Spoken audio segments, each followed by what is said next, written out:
Irmãos e irmãs, uma alegria estarmos juntos mais uma vez, já dando o pontapé de uma nova semana, podermos contar aí com a provisão do Senhor, já que tudo é muito estranho para nós, fazemos planos para o dia seguinte, mas não sabemos o que virá, mas estamos nas mãos de um Deus muito amoroso, misericordioso, e Ele tem nos provido muito mais do que nós mesmos necessitamos. Temos muitas razões para louvar esse Deus, muitas razões. Por vezes somos tendenciosos à lamentação, à lamúria, à murmúria, mas se pararmos para refletir melhor, vamos ter sempre muito mais razões para louvar e agradecer, não é? Graças a Deus. Muito bem, irmãos, vamos meditar na palavra de Deus. O tempo urge, a hora está avançada já. Vamos abrir a palavra de Deus em livro de Josué, por favor. Você que está em casa, lance mão da sua Bíblia, sentado aí no seu sofá, na sua comodidade do lar aí, lance mão da sua Bíblia para estudarmos um pouco a palavra de Deus. Quero cumprimentar também de antemão aqui o pastor Gerson dos Santos, subsecretário da Associação Geral, que nessa noite, por uma circunstância feliz, está nos prestigiando. Que Deus o abençoe grandemente, pastor, com a sua família. Os demais queridos que estão nos acompanhando de Manaus, do Mato Grosso, irmãos que têm me mandado informes dos acompanhamentos da programação desta igreja, que Deus abençoe a todos em seus lares. Muito bem, Josué capítulo 7, versículos 11 a 13. Josué capítulo 7, versos 11 a 13. Abriu sua Bíblia? Você em casa também abriu sua Bíblia? Josué capítulo 7, versos 11 a 13. Vamos ler o texto? Verso 11. Israel pecou e violaram a minha aliança, aquilo que eu lhes ordenara, pois tomaram das coisas condenadas e furtaram e dissimularam e até debaixo da sua bagagem o puseram. Pelo que os filhos de Israel não puderam resistir aos seus inimigos, viraram as costas diante deles, porquanto Israel se fizera condenado. Já não serei convosco, se não eliminardes do vosso meio a coisa roubada. Verso 13. Dispõe-te, santifica o povo e dize: santificai-vos para amanhã, porque assim diz o Senhor Deus de Israel: há coisas condenadas no vosso meio, ó Israel. Aos vossos inimigos não podereis resistir, enquanto não eliminardes do vosso meio as coisas condenadas. Feche seus olhos, oremos ao Senhor. Bondoso Deus, que esta palavra chegue profundamente ao nosso coração, que o Espírito Santo nos revele, Senhor, se porventura somos inconscientes sobre alguma coisa condenada, que o Senhor nos revele tais coisas e nos dê forças e autoridade para que nós as eliminemos de nossa vida e de nossa igreja. E se há alguma coisa condenada, que conscientemente nós sabemos que está lá, na nossa casa, no nosso meio, no nosso coração, de alguma forma nos contaminando com o pecado, Senhor, ajuda-nos a eliminar todas essas coisas condenadas em nome do Senhor Jesus. Impressiona-nos nesta noite com o estudo da Tua Palavra, em nome de Jesus, amém. Israel atravessa o Rio Jordão, também de uma maneira fenomenal. O Senhor faz as águas do rio pararem e o exército, o povo de Israel atravessa em seco. E o povo entra na terra de Canaã. Entra na terra de Canaã. E o primeiro obstáculo à conquista da terra era uma fortaleza chamada Jericó. Uma fortaleza chamada Jericó. Josué, estrategicamente, havia enviado espias a Jericó para sondar o lugar. Ele enviou quantos espias? Quantos? Quantos espias? Quantos? 12 espias. 12 espias, não 2. Porém, desses 12, 2 conseguiram ver perspectivas diferentes. 2 entraram na fortaleza e conseguiram encontrar caminhos para a conquista. E esses espias foram preservados por uma mulher de procedência duvidosa. Na verdade, a Bíblia diz claramente que ela era uma prostituta. E essa mulher preservou os espias. E esses se comprometeram com ela que, ao conquistarem aquela cidade, ela e sua família seriam preservados. Veja como é importante alguém crer em algo. Crer. Pessoas que creem o que é aparentemente impossível. Pessoas creem e essas coisas impossíveis se tornam possíveis. Aqueles 2 espias tinham essa convicção. E aquela mulher passou a ter essa convicção também.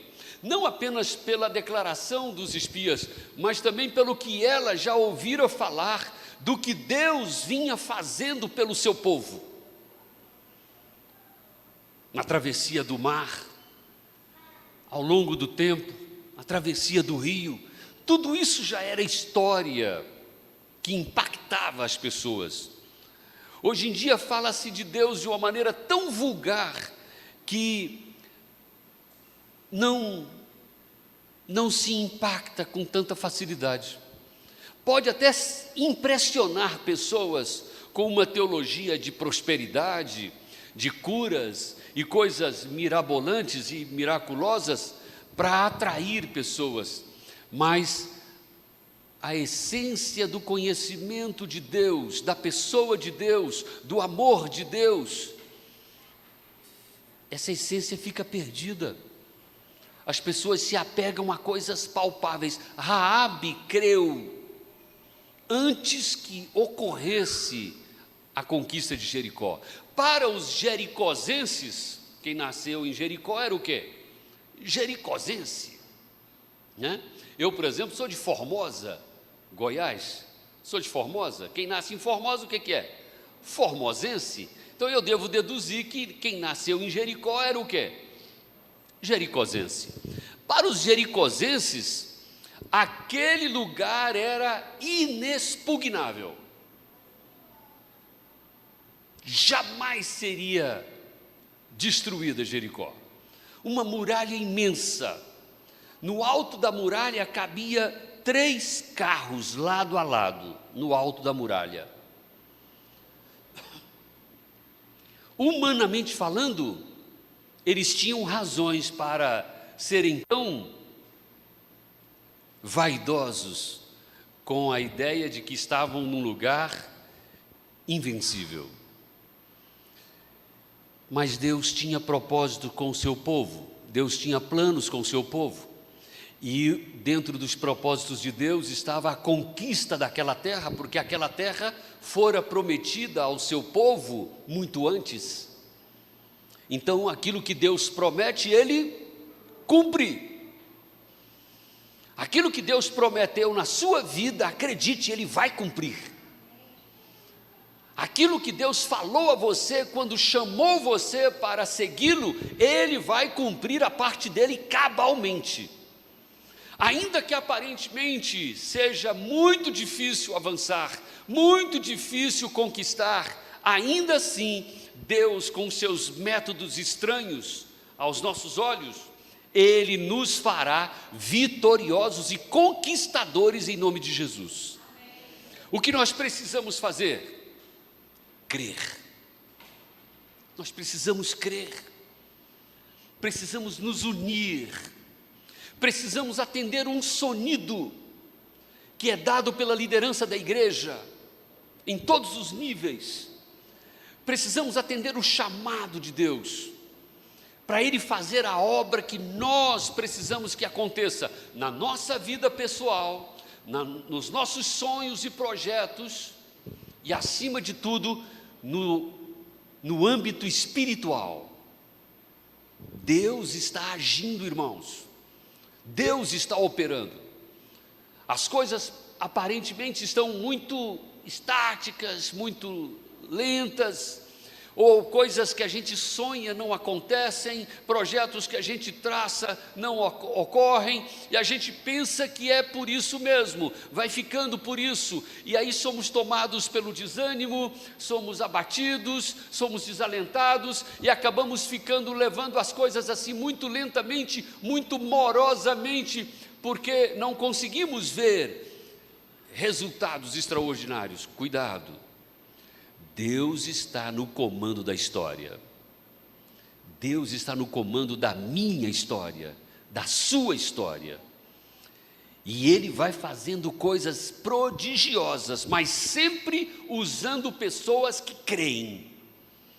Deus mostrou para Josué, é para conquistar Jericó.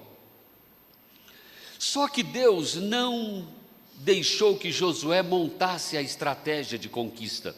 Guarde isso com vocês, acorda esse rapaz aí e diga para ele, não pense que a estratégia é sua, não, a estratégia é sempre de quem? De Deus. O grande problema que nós enfrentamos, irmãos, é esse, é de querermos sempre participar dos estratagemas divinos, achando que a nossa opinião será determinante. O meu talento será determinante, o meu dinheiro será determinante, a minha presença será determinante. Eu quero dizer que nada disso é determinante para Deus. E lhe digo mais, a alvorada está por chegar. Muito em breve o nosso Senhor Jesus virá a este mundo, voltará a este mundo, muito em breve. E se você participar desse levante, desse movimento mundial, desse movimento local, se você se comprometer com a igreja, se você colocar seus talentos, seus dons, seus recursos, se você se disponibilizar a usar o seu tempo, se você arrojar num projeto da igreja, para a conquista de almas, para a expansão do evangelho, para a execução de planos estratégicos maravilhosos, louvado seja Deus e parabéns para você. No entanto, se você se omitir, se você cruzar os braços, se você for indiferente, se você simplesmente achar que não é importante a sua participação, acredite, a alvorada acontecerá do mesmo jeito.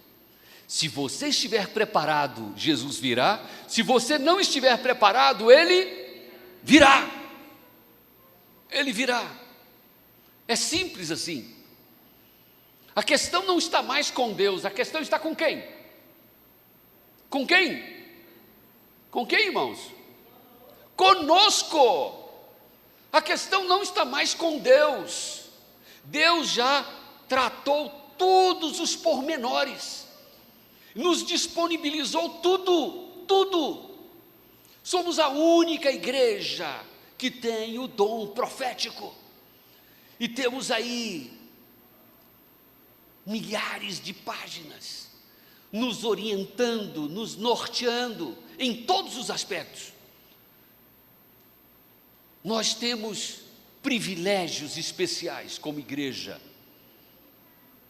mas se eu simplesmente negligenciar, as coisas acontecerão e eu ficarei de fora. Josué foi lá e ouviu de Deus quais estratégias seriam usadas para vencer Jericó. E Deus deu dicas para eles que, humanamente falando, eram simplesmente o quê? Absurdas. Manda o exército rodear a fortaleza.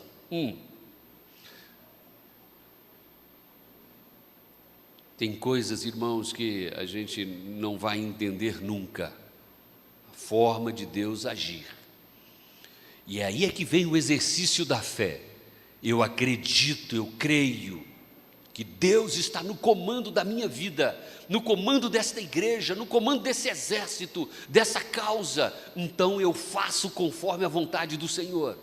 Eu não começo a questionar, a discutir formas, aplicação disso e daquilo, onde é que é feito assim, eu simplesmente creio, com convicção de que Deus está no comando.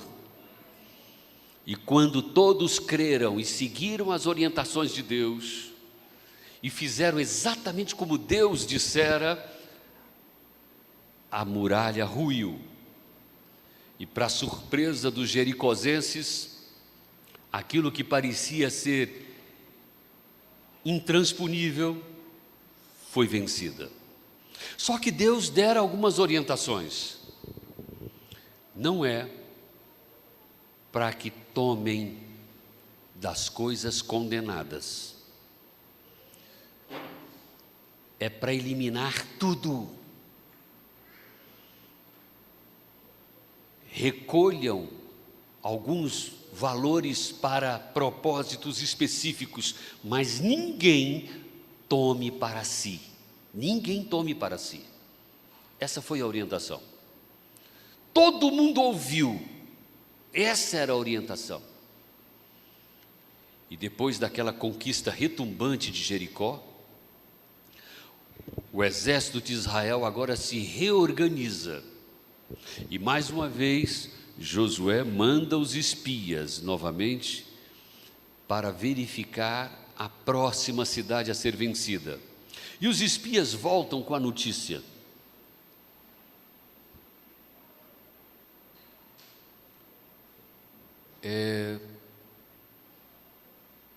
uma cidade pequena, um exército frágil. 2 espias foram lá e trouxeram o relatório. Com 3.000 homens, pode ir lá e conquistar a cidade. E Josué assim fez. Colocou 3.000 homens para conquistar Ai. Não havia fortaleza, não havia nada para ser derrubado. Mas não há de ver, irmãos queridos, que com um exército mais fraco do que o de Israel, o exército de Israel voltou correndo, e muitos deles morreram e foram derrotados. E agora Josué volta ao Senhor e diz: Senhor, o que foi que aconteceu? Versículo 7: por que fizeste este povo passar o Jordão para nos entregares nas mãos dos amorreus, para nos fazerem perecer? E então Deus revela algo para Josué. Deus diz para Josué no versículo 11: Israel pecou. Israel pecou. E Deus ainda diz assim: olha, enquanto houver coisas condenadas no meio de Israel, não podereis vencer os vossos inimigos. Irmãos queridos, às vezes nós ficamos pensando sobre o porquê de muitas perdas e desditas. Às vezes é bom ponderar se porventura não há coisas amaldiçoadas, roubadas, condenadas em nosso meio. Porque enquanto houver coisas condenadas, não podereis vencer os vossos inimigos. Essa máxima de Deus para o povo de Israel no passado não é diferente para o povo de Israel, o Israel moderno. Não é diferente para nós outros hoje. Não é. Enquanto houver coisas condenadas no seio da igreja, enquanto houver pecados ocultos no seio da igreja, na vida de pessoas, de líderes, enquanto houver coisas condenadas nos lares, com maridos enganando esposas, cônjuges enganando uns aos outros, filhos falsos, mentirosos e ardilosos dentro de casa, fingidos, falsos com os seus pais. Na presença dos pais tem uma atitude, na ausência tem outra. Coisas condenadas há no meio de Israel. Nós precisamos vencer todas as coisas condenadas. Todas. Nós precisamos voltar às origens, ser uma igreja pura, uma igreja verdadeira, uma igreja autêntica, para que reivindiquemos as bênçãos de Deus, o poder de Deus, a autoridade de Deus e os exercemos na sociedade, na comunidade, na família. Somos tão fracassados nos lares, por isso somos fracassados na sociedade e também viemos para a igreja como pessoas fracassadas, porque muitas vezes arrastamos coisas condenadas, coisas que não deveriam fazer parte do nosso estilo de vida, não deveriam fazer parte dos ambientes que frequentemos, do nosso estilo de namoro, de noivado, das nossas formas matrimoniais. Coisas condenadas, coisas infiltradas pelo inimigo, instigadas pelo inimigo. E Josué, seguindo a orientação de Deus, dispôs-se, no verso 13, santifica o povo, santificai o povo para amanhã, porque assim diz o Senhor, Deus de Israel, há coisas condenadas no vosso meio, ó Israel, aos vossos inimigos não podereis resistir, enquanto não eliminardes do vosso meio as coisas condenadas. Quantas vezes ficam se batendo, se digladiando, e não se atentam para a realidade que há coisas condenadas. Eu, lendo um livro de um autor, Stephen Covey, um autor mormon, por sinal. Ele tem uma agência nos Estados Unidos muito famosa. A especialidade dele é administração. E ele fora convidado, certa feita, contratado por um banco. Os banqueiros perceberam que estavam perdendo muito. Alguma coisa estava acontecendo e eles não sabiam o quê. O rendimento do banco estava muito baixo. E eles estavam perdendo. E eles contrataram a empresa do Stephen Covey. E ele passou a frequentar o banco. E ele acompanhou a rotina do banco. E foi conhecendo o dia a dia das pessoas do banco. E um detalhe que chamou a atenção do Stephen Covey, ele percebeu, ele descobriu no convívio com os funcionários, que o superintendente do banco estava tendo um caso, um homem casado estava tendo um caso com uma mulher do banco, uma funcionária do banco. E os funcionários todos sabiam disso. Por isso o superintendente ficou totalmente desautorizado diante dos funcionários. E, consequentemente, as coisas começaram a degringolar no banco. E quando foi orientado ao banqueiro que ele trocasse o superintendente, e as coisas foram se reorganizando e moralizando, o banco começou a trabalhar de maneira satisfatória. É impressionante, irmãos queridos, como é que isso se aplica ao nosso contexto espiritual também. Quando simplesmente somos negligentes, e o que é pior, não é um ou outro, no caso aqui, todo o exército de Israel ficou comprometido, ficou derrotado por conta de uma pessoa. O pecado de um comprometeu a todos. Olha a responsabilidade que eu tenho, a responsabilidade que você tem. Nós não respondemos só por nós mesmos, só por mim, eu respondo também pela minha família, minha esposa e minhas filhas. A salvação delas pode ser comprometida por um pecado meu. A salvação da sua família pode ser comprometida por um pecado oculto na sua casa.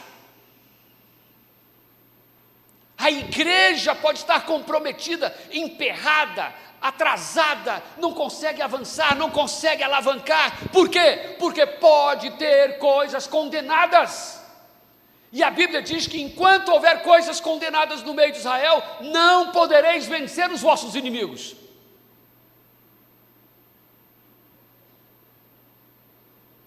Eu chamei um irmão certa feita, estava construindo uma igreja. Não vou citar a igreja, porque muita gente vai identificar. Um lugar, era uma igreja bonitinha, menor que essa, mas com galeria, uma igreja muito ajeitada. E eu convidei um irmão abastado, com muito recurso, fazendeiro. E esse irmão chegou no local e disse: pastor, o senhor não está esperando Jesus por agora, não? Eu disse: por que, irmão? Não, construindo uma igrejona dessa, Jesus está voltando, pastor. Eu falei: irmão, o senhor está certíssimo. Eu gosto muito de gente que tem esse senso da imediatez da volta de Jesus, gente que acha que Jesus está voltando. Muito bem, parabéns, irmão. E é por isso que eu o convidei aqui, porque eu gostaria que o senhor nos doasse uma vaca, para que fosse revertido em recurso para o avanço da obra. E quando eu falei na vaca, o semblante dele mudou.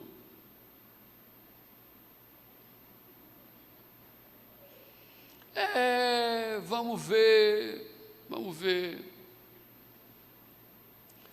O tempo passou e esse irmão não voltou com o dinheiro da vaca. Naquela época, uma vaca das boas que ele tinha lá, valia ali uns R$2.000, era um dinheiro que ia ajudar muito. Mas ele não voltou com essa vaca, com o dinheiro da vaca.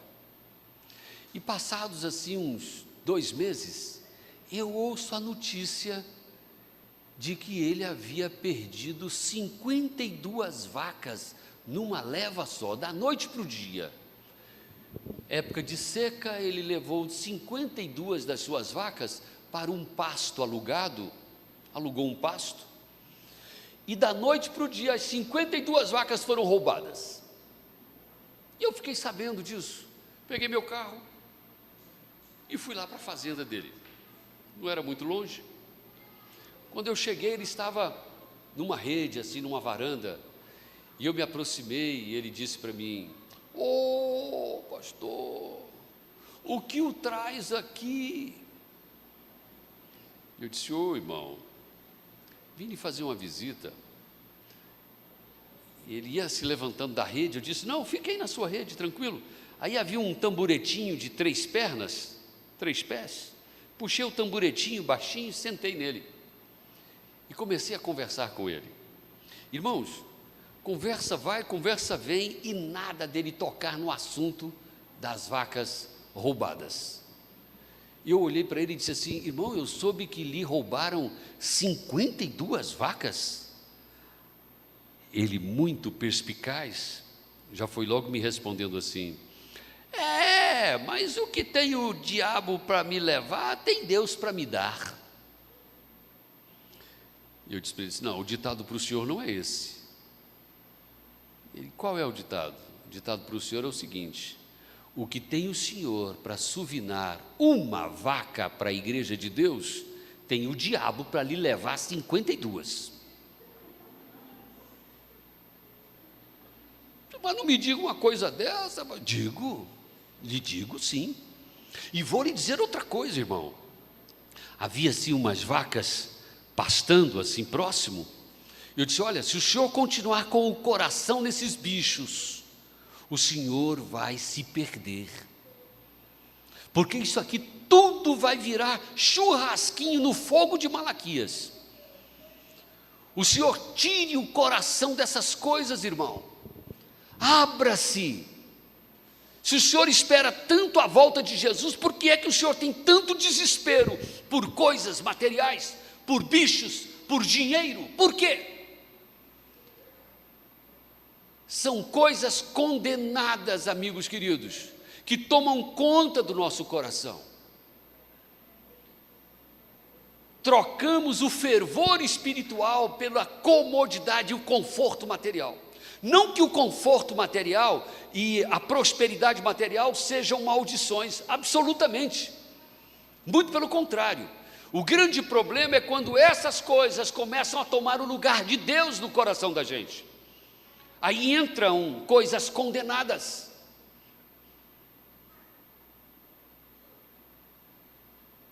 Coisas condenadas, irmãos, não são apenas ídolos palpáveis, mas também sentimentos.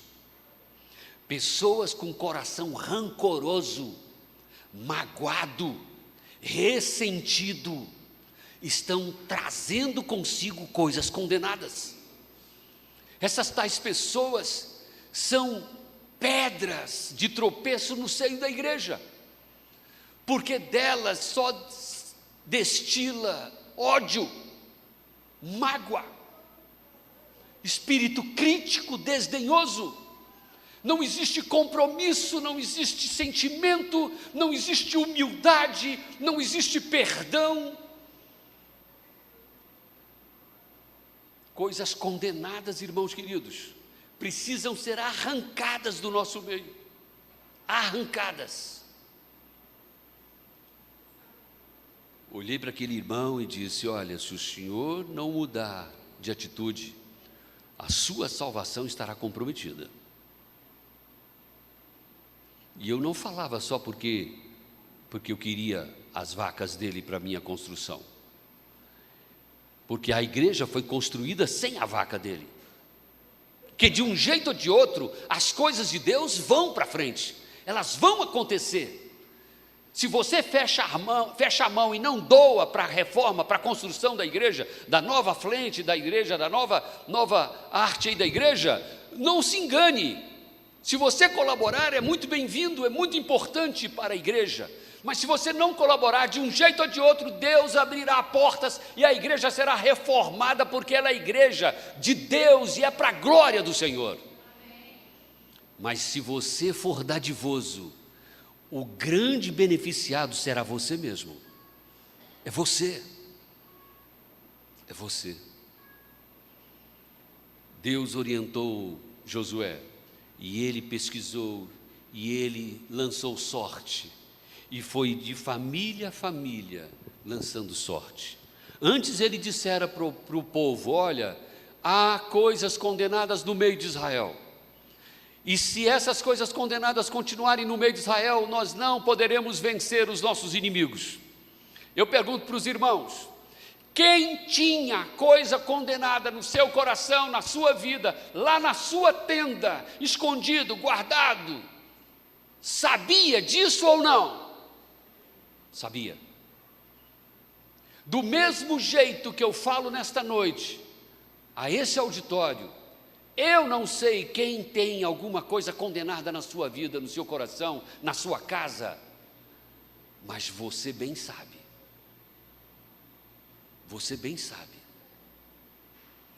Josué fez apelos para que aquela pessoa se arrependesse.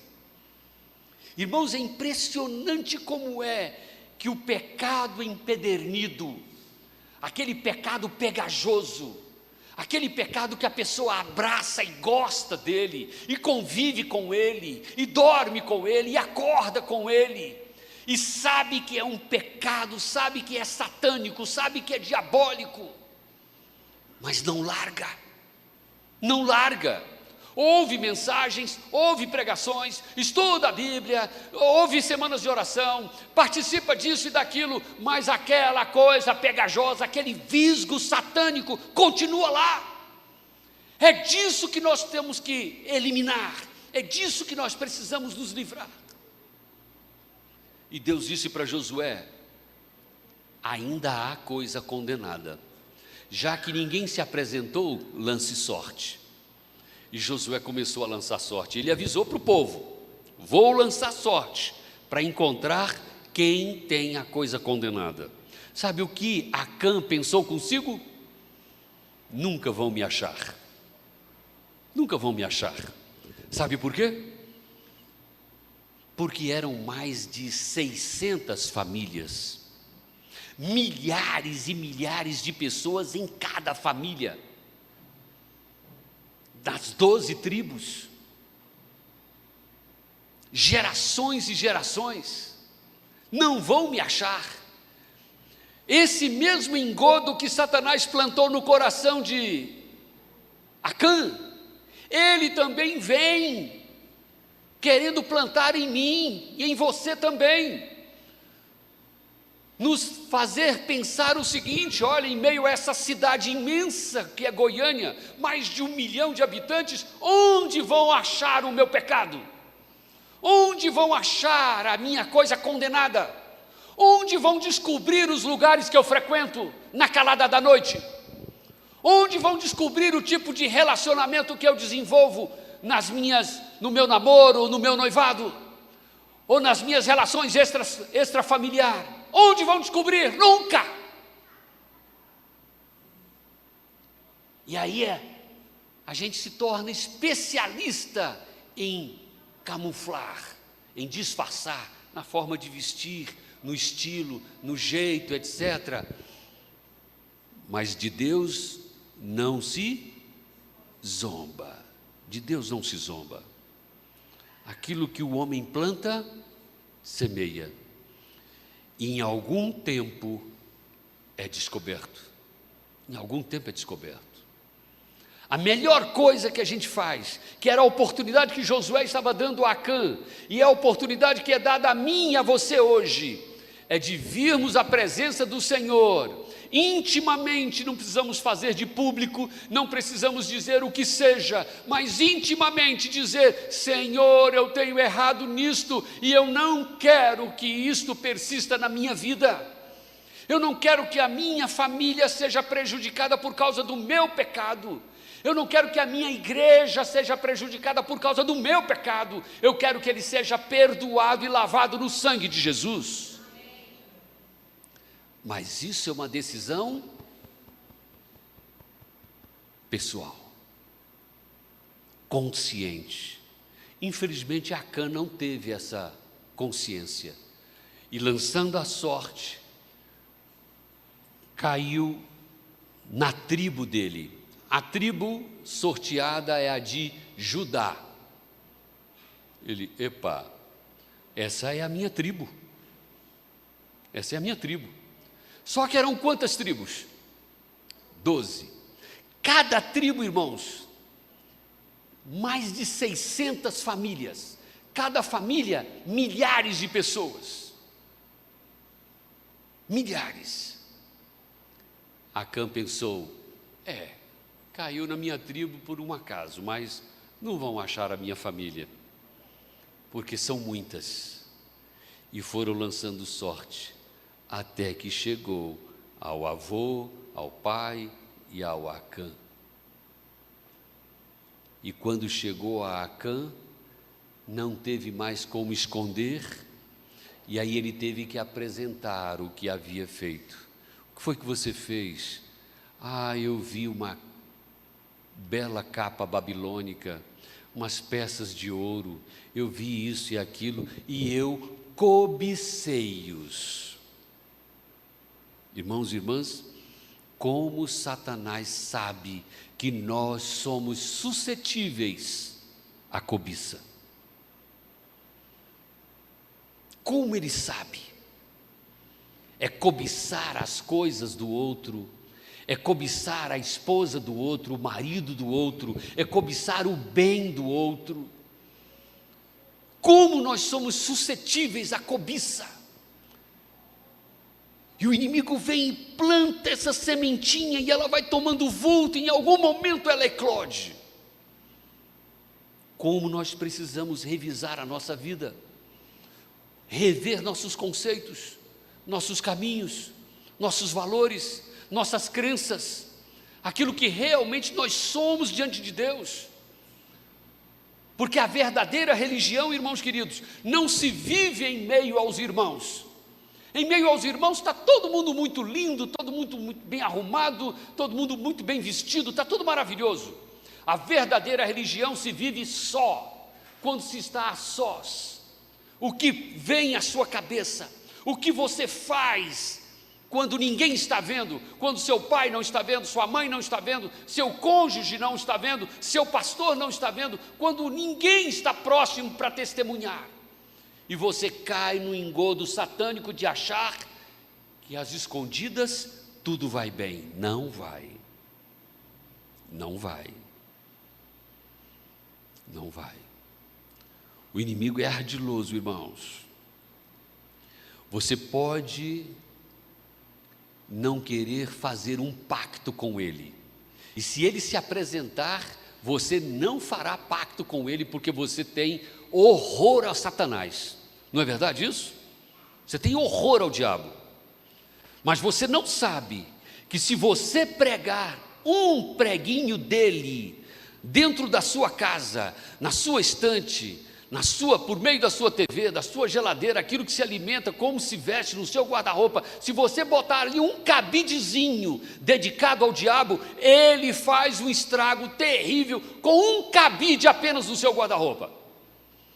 Aquela roupa que você não vem para adorar no sábado, mas usa para ir a alguma festa, algum casamento, é o cabidezinho do inimigo. Aquilo que não serve para vir à presença de Deus, mas serve para se apresentar à sociedade, é o cabide do inimigo. Aquilo que você não come na presença dos irmãos, mas come às escondidas, é o cabide do inimigo, é o gancho de Satanás.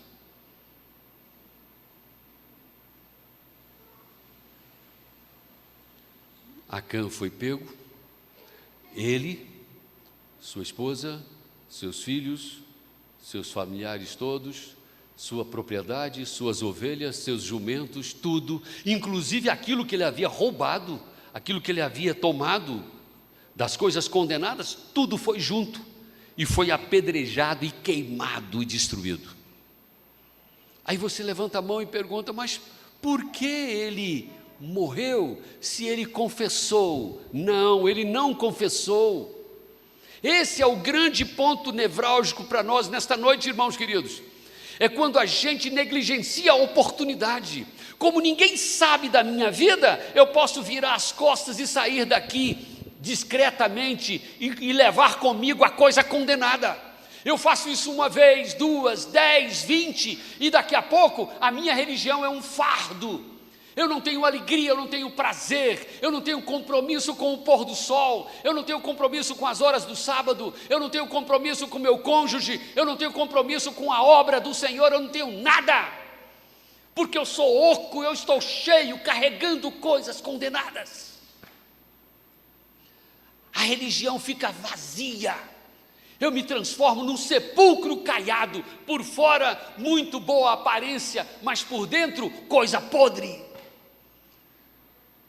A oportunidade que Acã desperdiçou, eu não posso desperdiçar, e você também, eu aconselho que não desperdice. Você que está na sua casa, também não desperdice. A hora é essa, colocar a sua vida diante de Deus. Senhor, intimamente, você e Deus. Não precisa falar para sua mulher, não precisa falar para o seu marido, mas apenas confesse. Fale com Deus sobre aquilo que você sabe que é coisa condenada, trazida pela mão de Satanás, que tem apodrecido a sua vida espiritual, que tem emperrado, atrofiado seus talentos, seus dons. Pessoas que poderiam estar pregando, falando, cantando, evangelizando, estão aí enfurnadas nas suas casas, quando muito vem num culto ou noutro na igreja, quando devolve dízimo uma vez ou outra no ano, sem compromisso, sem amor e sem ardor. Cuidado, cuidado. O mesmo que se deu com Acã, se dará com todo ser humano, que por ocasião da volta de Jesus estiver com o pecado entre os braços, vai morrer, vai se perder para sempre, todo. Pastor Eliezer e eu tínhamos um professor chamado Carlos Camarena. O pastor Carlos Camarena, ele contava em sala de aula para nós algumas histórias, e ele falou certa feita de uma experiência que ele teve com sua mãe. Ele tinha alguns amigos, meninos pequenos, e ele estava com seus amiguinhos brincando, quando um deles puxou um charuto, roubou um charuto do pai, curioso, e trouxe para o grupo de amigos, e dentre eles o Carlitos, nosso professor Carlos Camarena, quando criança. E aquele menino de pronto já puxou um fósforo ali e começou a acender o charuto.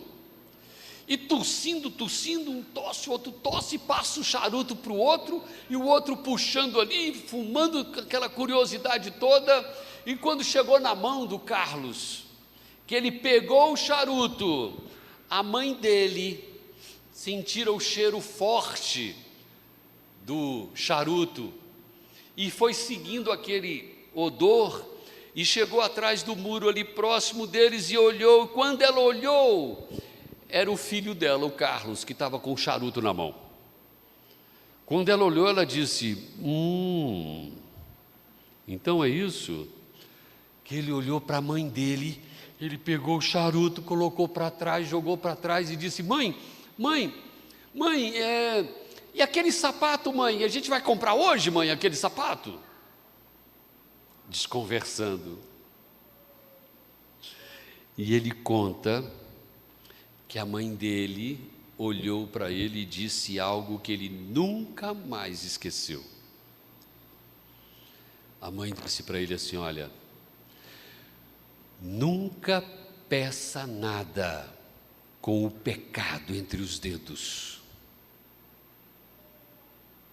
Nunca peça nada com o pecado entre os dedos.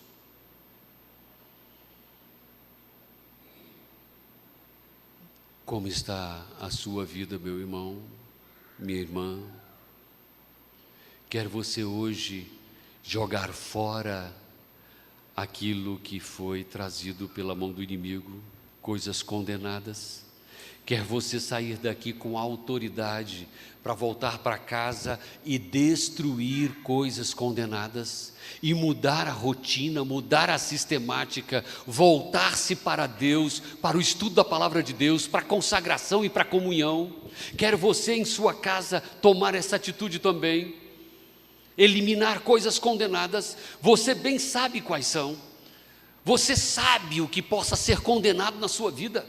Se você tem aí um ressentimento, uma mágoa com alguém, é hora de colocar isso aos pés de Jesus e eliminar essa coisa condenada. Ódio, rancor, elimine isso tudo. Mas para isso acontecer, é preciso que nos coloquemos diante de Deus. Nos coloquemos diante de Deus.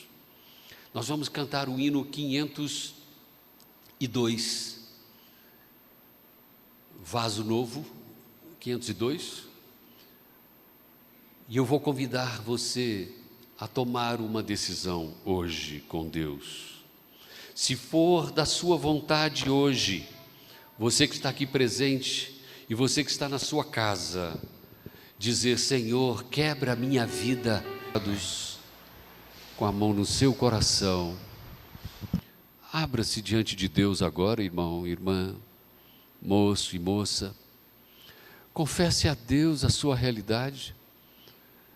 Não espere que as coisas se revelem de maneira dramática, humilhante, chocante, traumatizante. Não.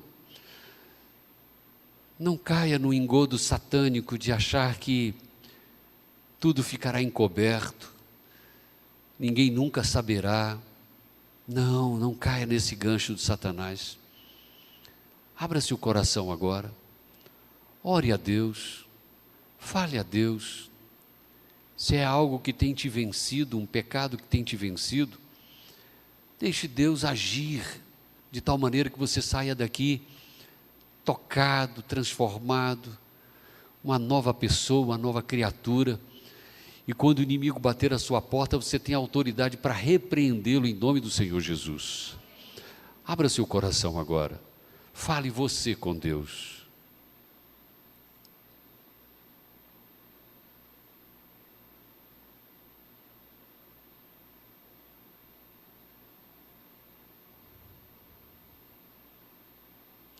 Senhor Deus e Pai, nossa conversa pessoal com o Senhor vai prosseguir mais tarde.